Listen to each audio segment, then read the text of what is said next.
वो यहाँ 7 दिन में आकर बैठ गए। ये बड़े आश्चर्य की बात है, इतना शुभ भक्त यहाँ पर, इतना। आप अच्छा ही देखो, भोजन में अच्छा ही ढूंढोगे तो वो भोजन तुम्हारे शरीर में लगेगा।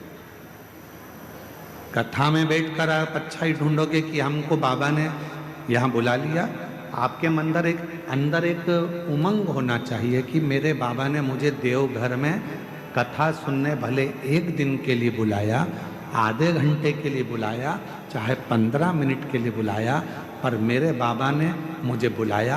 जरूर मेरा बाबा मुझे कुछ देना चाहता है, इसलिए मुझे यहाँ बुलाया,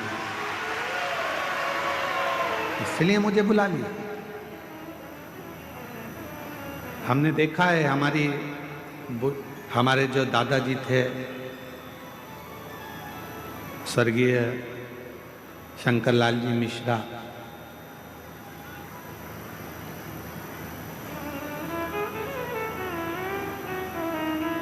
हमारे परिस्थिति तो ऐसी नहीं थी कि हमारे पास में बहुत सारा धन हो, समय पर तो बस एजुकेशन अच्छे से हो जाए, पढ़ाई अच्छे से हो जाए, वही प्रभु से कामना करते थे।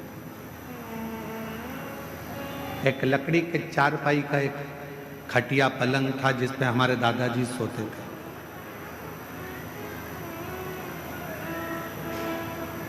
उनके पास में 2 थोड़ा सा मिठाई होती थी या थोड़ा सा गुड़ होता था, तो वो अपनी पुड़िया में छुपा के तकिए के नीचे, गद्दे के नीचे रख लेते थे।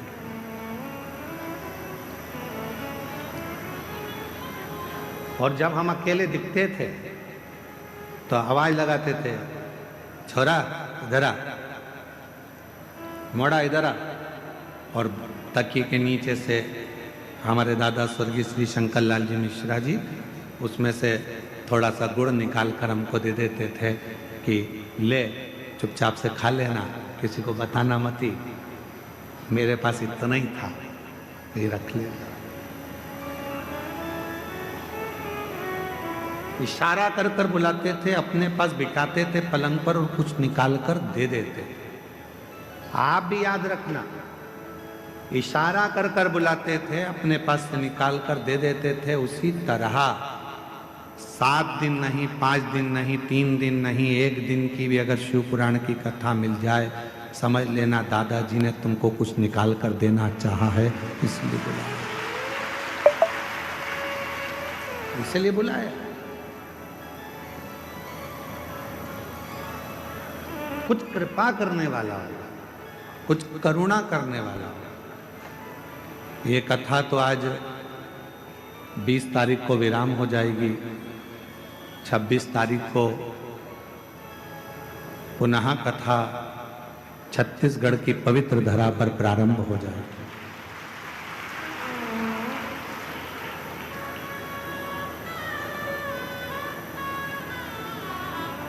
स्थान लिख के लाके देना उसको। और जब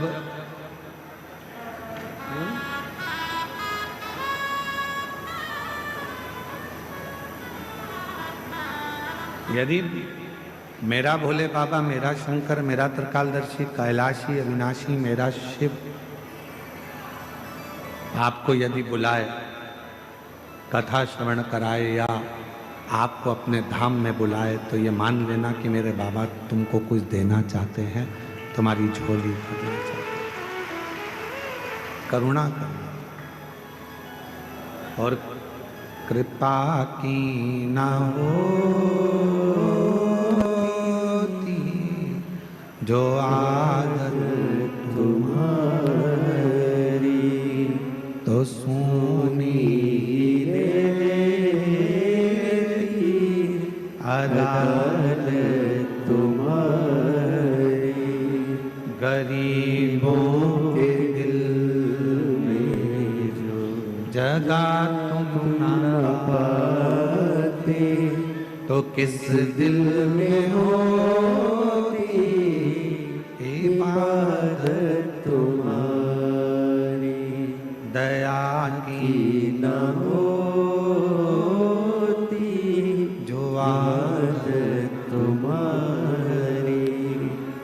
अगर प्रभु कृपा न करता, आपकी झोली ना भरता, तो ईमानदारी से बोलो, आपके दरवाजे पर तो कोई निमंत्रण देने भी नहीं गया।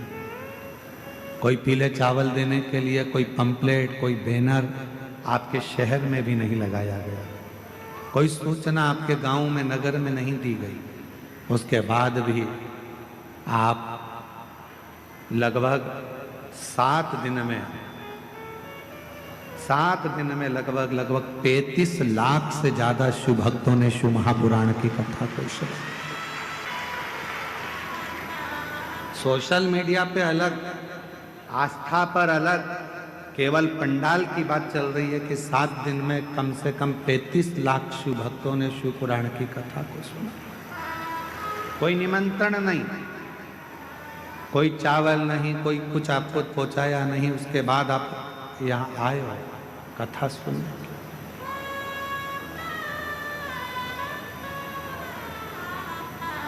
बिठले सेवा समिति हो चाहे दुनिया की कोई समिति हो, आपके लिए बहुत ज़्यादा व्यवस्था नहीं कर सकते, क्योंकि 100 लोग आए तो उसकी व्यवस्था हो सकती है, 200 लोग आए तो उसकी व्यवस्था हो सकती है, पर लाखों में मालूम ही नहीं पड़ता कब कितने आ जाएंगे।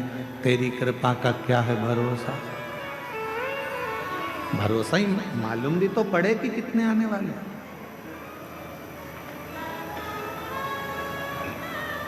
अच्छा देखते,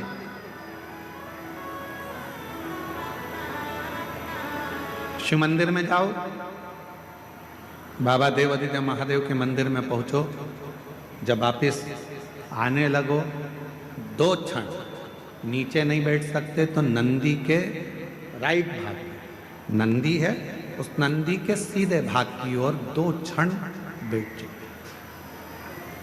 कुछ मांगो चाहे मत मांगो, कुछ बोलो चाहे मत बोलो, नंदी के पास बैठकर आपके मन में जो अच्छे विचार आएंगे, नंदी के पास बैठकर तुम्हारे मन में, हम आपको कथा में पहले वर्णन किए हैं, पार्वती मैया तप कर कर कर थक गई, पर भगवान शंकर पार्वती जी के सामने प्रकट नहीं।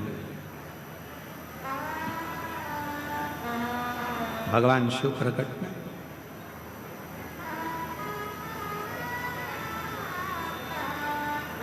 यहां तक कि मां पार्वती जी का नाम अर्पणा पड़ गया। पूरा शरीर मां पार्वती जी का काला पड़ गया, दुबली हो गई, दुर्बल, बेहोश होकर चक्कर खाकर जमीन पर गिर गई, तो भी शिव नहीं आए। शिव कब आए?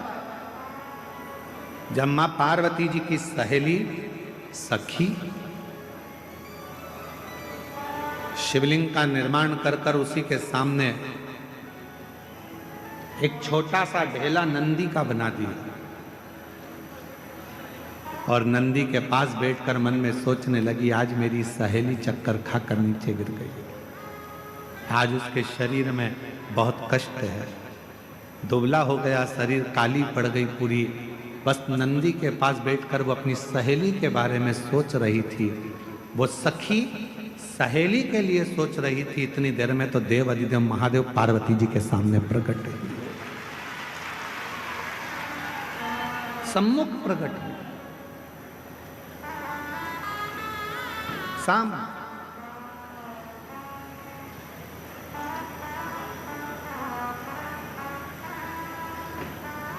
पार्वती जी तो चक्कर खाकर नीचे गिरी हुई थी, अर्पणा उनका नाम हो गया था, शरीर काला पड़ गया था, दुर्बल शरीर हो गया था, पर उनकी सहेली ने नंदी के पास बैठकर पार्वती जी का स्मरण करा कि मेरी सहेली का यह हाल हो गया, और नंदी ने सुना।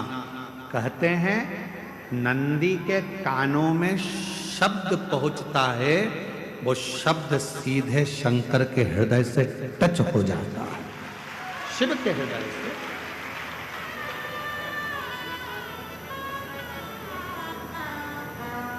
इसलिए शायद हमारे यहाँ जब प्राण प्रतिष्ठा होती है तो एक सोमसूत्र बंधता, एक सोने का तार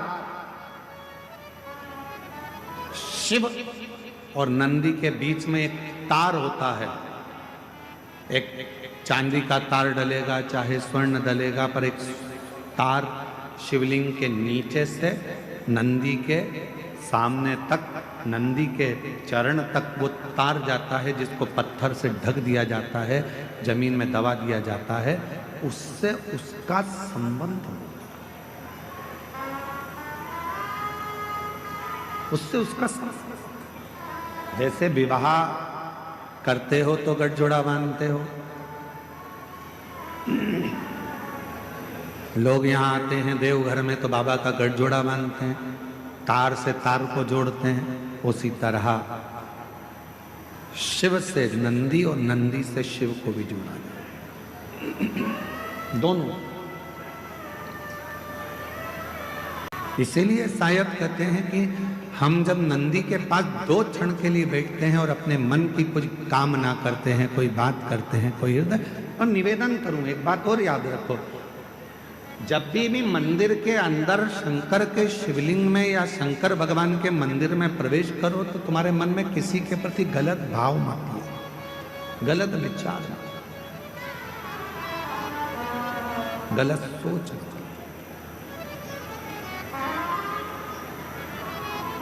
गलत विचार आएंगे तो वो गलत ही होगा।